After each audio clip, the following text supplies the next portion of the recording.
Good morning. I'm Debra Goldfarb. I'm the Director of HPC Products and Strategy at AWS. Let me start by thanking our ARM colleagues for inviting me to share some exciting news about our new Graviton2 processors. So let's dive in. But first, I'd like to provide some context about where Graviton2 fits in our overall compute portfolio platform. AWS has the broadest and deepest compute platform choice. We have families of instances designed for just about any workload, ranging from general purpose to raw CPU cycles, memory intensive per CPU. We have dense storage. We have powerful GPUs and those that are optimized for graphics intensive workloads. Each of those instance families can be further customized, including with choice of processor, type of storage, ultra high-speed networking, and even bare metal options. When you add in additional options such as Elastic Block Store and Amazon Elastic Inference, we have more than 275 instance types for virtually every workload and business need. Our goal is to have, again, the broadest and deepest compute platform choice to support the existing and emerging sets of workloads and business requirements going forward. Let's take a look specifically at Graviton processors. This is the AWS Graviton processor is a custom silicon design with 64-bit ARM Neoverse N1 cores. With our vast experience in running cloud-native workloads at scale, we've been able to target specific optimizations in the chip itself. This is very, very important. Graviton is literally designed for the cloud, and by using all the learnings we've experienced from use cases and workloads, we've been able to really hone in on those targeted optimizations, which make this an extremely performant processor. And by building our own custom processors, we can rapidly innovate on behalf of our customers. And by doing this, we provide excellent performance and very significant cost savings for our customers. So our focus is making sure that we take the learnings from the experience of our customers and make sure that we drive those learnings back into our processor optimizations to really provide that exceptional performance and price performance for our customers. So let's now take a look at Graviton2 versus AWS Graviton, the first generation. So for all of you who love to look at or hold the processor in your hands, this is an actual photo of the new AWS Graviton2 processor. And as I mentioned, it uses 64-bit ARM Neoverse cores.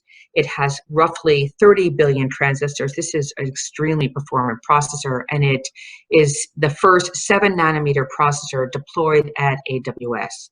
But what does that actually all mean? So this is all in comparison to the first generation of Graviton. Graviton2 has 7 times the performance, 4 times the compute cores, 5 times faster memory, and twice the amount of total caching. It is an exceptionally performant processor. So let's take a look at how we're utilizing these processors specifically for our instances.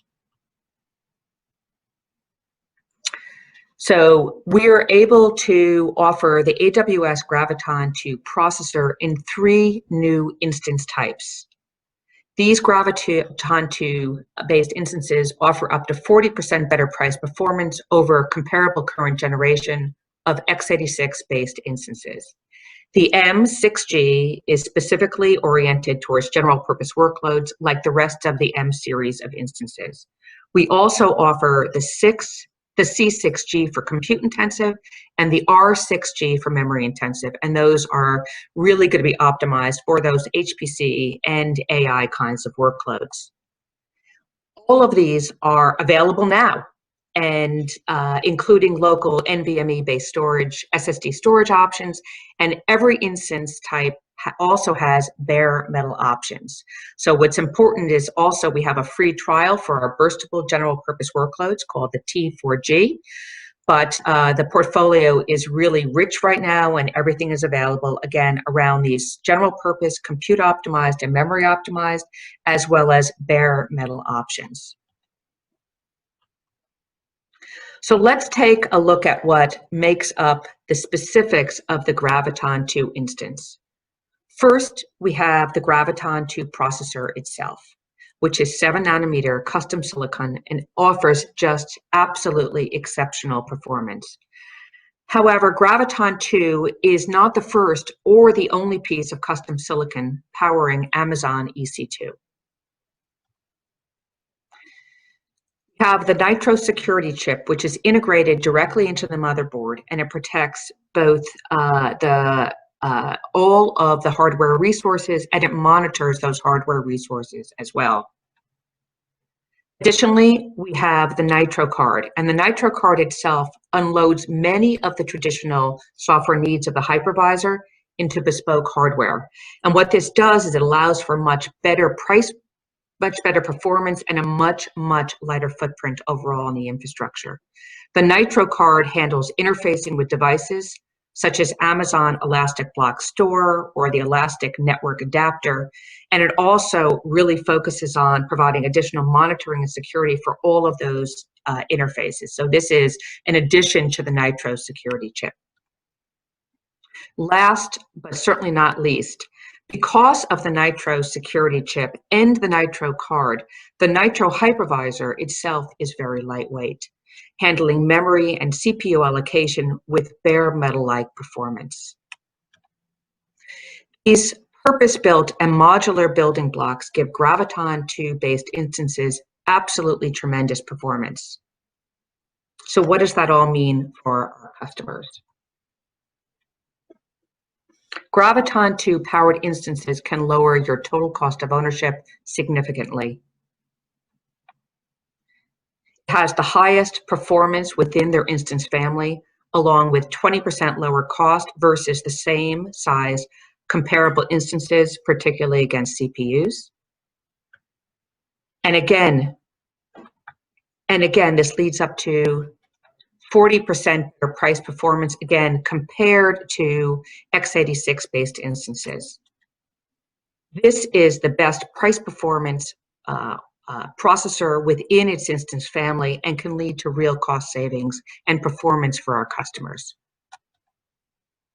So what about the ecosystem? So when everyone talks about ARM, they want to make sure that the applications, the infrastructure, the ecosystem is there to support. And what we're finding is that we are building we have tremendous momentum in the ecosystem supporting Graviton software. So on the OS side, we have a whole range of options, including popular distributions out of the box, AWS, Amazon Linux 2, we have Ubuntu, we have SUSE, we have Red Hat, Enterprise Linux, we have Debian, Fedora, FreeBSD, NetBSD. We have a very rich set of operating system options. In addition to that, getting more granular, we have significant container support from Docker and Docker Enterprise Engine. We have Amazon Elastic Container Service.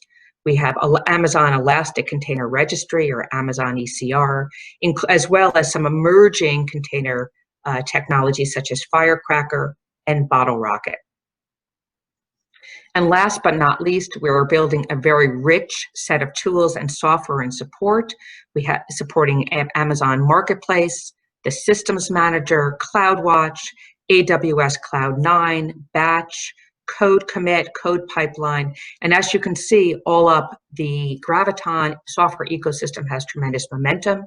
And we believe this is a critical piece to making sure our customers have the right kinds of capabilities as they transition over to this technology. So let's do a little bit of a deep dive into the processor itself. Let's start with the cores. These, as I said, are built on Neoverse N1 cores, and it is ARM version 8.2 compliant. As you can imagine, we worked very closely with our ARM partners on the creation of N1. An example of what kind of performance and kind of partnership we've had is specifically looking at the caching on the processor. We have a large 64 kilobyte L1 cache along with a 1 megabyte L2. That's 2 times more for each virtual CPU, which fits the demanding cloud-native applications. A coherent instruction cache helps here as well and is actually uncommon for ARM-based processors, but we felt it was critical for this processor. The Graviton2 is purpose-designed for cloud-based servers. It has low syscall overhead with 4 wide front-end and 8 wide dispatch per issue. It has dual SIMD units, and it has data types to accelerate machine learning inference with int 8 and floating point 16. Every virtual CPU is a physical core, and there is no simultaneous multi-threading. And the reason we did this is because it leads to more isolation where cores don't share resources except in the memory system. This also allows for smaller instance sizes, such as the M6G medium instance. So let's take a look now at the interconnect. Graviton2 uses a mesh interconnect between its 64 cores. This gives us approximately 2 terabytes per second of bisection bandwidth, and it has a 32 megabyte last level cache with private caches over 100 megabytes of user accessible caches. Because of the mesh, there is no NUMA with Graviton2. Each core sees the same path to memory and other cores. This alone can increase performance on non-NUMA optimized applications significantly.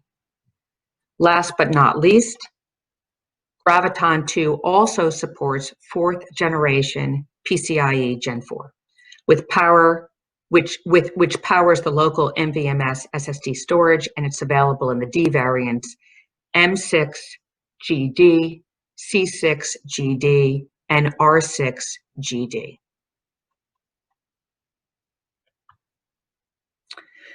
A great source of up-to-date information on all things Graviton2 is our Getting Started guide on github.com. It's been assembled by our Graviton team and is there to provide guidance for running workloads on Graviton2. It includes tips and tricks for maximizing performance across various languages and libraries. And in general, using the latest versions of operating systems, compilers, and runtimes, it will automatically include the latest optimizations for ARM64 and is highly recommended for anyone who is interested in exploring and getting started. So in summary, Amazon EC2, M6G, C6G, R6G, and the T4G instances powered by AWS Graviton2 processors provide up to 40% higher price performance over comparable x86-based instances. This is a performant processor, and we're extremely excited about it. Graviton2 powered instances power a broad spectrum of workloads, application servers, open source databases, in-memory caches, microservices, gaming servers, EDA, HPC, and video encoding. This is a processor that spans the wide range of existing and future workloads and will provide tremendous benefit to our customers. Most Linux and open source based applications can easily run on multiple processor architectures and are well suited for the new instance types. These instances are supported by popular Linux distributions and an extensive ecosystem of independent software vendors, growing every day. And finally, the M6G, the C6G, the R6G, and the T4G instances are available now, along with local NVMe support and bare metal variants. I want to thank our ARM colleagues, our partners, for the opportunity to share information about our AWS Graviton2 processors. Thank you and have a wonderful day.